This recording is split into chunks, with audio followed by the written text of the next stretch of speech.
এই সূরা ইখলাস এমনই পাওয়ারফুল একটি সূরা, শুনলে আশ্চর্য হয়ে যাবেন। এই সূরা ইখলাসের একটা আমল আমি আপনাদেরকে বলে দিব। যদি এই আমলটি করতে পারেন তাহলে আপনাকে আল্লাহ অবশ্যই খুশি করেই দিবে, আপনার মনের আশা আল্লাহ অবশ্যই পূর্ণ করে দিবে। এই সূরাটি অনেক পাওয়ারফুল একটি সূরা। একবার বিশ্বনবী মুহাম্মদুর রাসূলুল্লাহ সাল্লাল্লাহু আলাইহি ওয়াসাল্লাম বসে আছেন। জিবরাইল আলাইহিস সালাম চলে এলো, এসে বলে, ইয়া রাসূলুল্লাহ, ওই যে চাদর মুড়ি দিয়া যায় এটা কি আপনার সাহাবী আবু যর গিফারি নয়?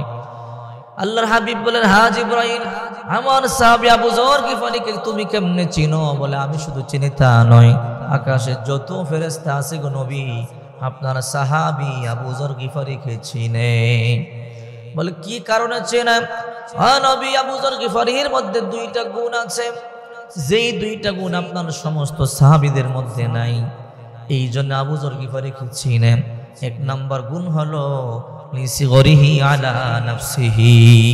আবু যর গিফারি নিজেকে অনেক ছোট মনে করে, আবু যর গিফারি মনে করে আল্লাহ তাআলা যদি জাহান্নামে দেওয়ার জন্য কাউকে বানায়, মনে হয় আমি আবু যরকেই বানাইলো, আমার মতো এমন নিকৃষ্ট এমন পাপী আর দুনিয়ার মধ্যে কেউ নাই।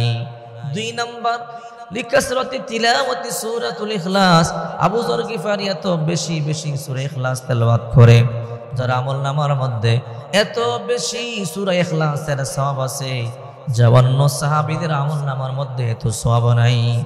রাসূল করিম সাল্লাল্লাহু আলাইহি ওয়াসাল্লাম বলেন, যে ব্যক্তি মাত্র 3 বার সূরা ইখলাস পাঠ করবে, আল্লাহ পাক রব্বুল আলামিন তার আমলনামার মধ্যে 1 খতম কোরআন শরীফের সওয়াব দান করবে। যে ব্যক্তি 10 বার সূরা ইখলাস তেলাওয়াত করবে, মান ক্বারাআ সূরাতুল ইখলাস 10 মাররাত বানাল্লাহু লাহু বাইতান ফিল জান্নাহ।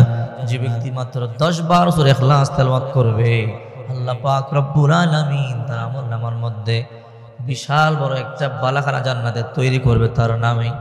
চিন্তা করেন, 3 বার সূরা ইখলাস তেলাওয়াত করলে আল্লাহ পাক রব্বুল আলামিন 1 খতম কোরআন পড়বার সমান সওয়াব দিয়া দিবে।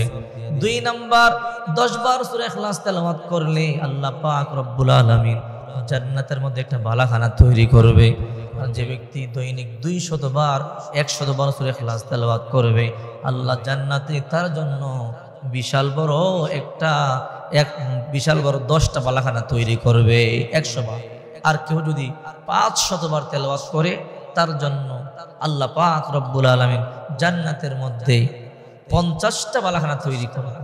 যে ব্যক্তি 1000 বার সূরা ইখলাসের খতম করবে, 1000 বার, ভালো করে মনে রাখবেন, তাহলে আল্লাহ পাক রব্বুল আলামিন 10 করে 1000 বার যদি সূরা ইখলাস তেলাওয়াত করে, তার আমলনামায় আল্লাহ তাআলা বিশাল বড় বড় জান্নাতের মধ্যে 100 বালাখানা তার আমলনামায় লিখে দিবে। এই জন্য 1000 বার সূরা ইখলাস পাঠের একটা নিয়ম করবেন, চেষ্টা করবেন যে 1000 বার সূরা ইখলাস পাঠ করতে পারেন কিনা। দুনিয়ার ধনী হতে পারলেন না, আখিরাতের ধনী হয়ে যাবেন। যদি আপনি জীবনে মাত্র একবার সূরা ইখলাস 1000 বার পাঠ করেন, 1000 বারের খতমটা করেন, তাহলে আল্লাহ পাক রব্বুল আলামিন জান্নাতের মধ্যে বিশাল বড় একটা বালাখানা আপনারে দিয়া দিবে, 100 বালাখানা দিয়া দিবে। 100 বাড়ির মালিক হবেন। 1000 বার তেলাওয়াত করলে 100 বাড়ির মালিক হবেন। দুনিয়াতে একটা বাড়ি যার আছে সেটাই আমরা আফসোস করি।